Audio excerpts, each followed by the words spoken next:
Foraging Urban Farming here. Just want to show you this wasteland.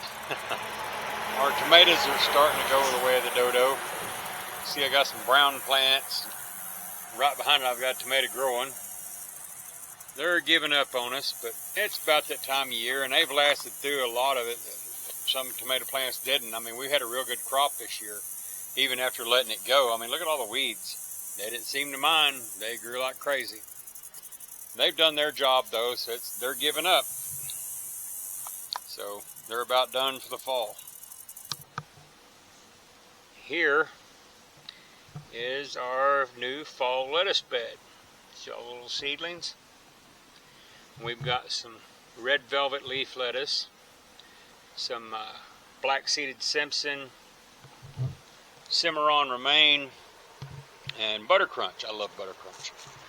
Romaine is basically the only head lettuce that we plant, but it's really like a lot like a leaf lettuce, and we like those better.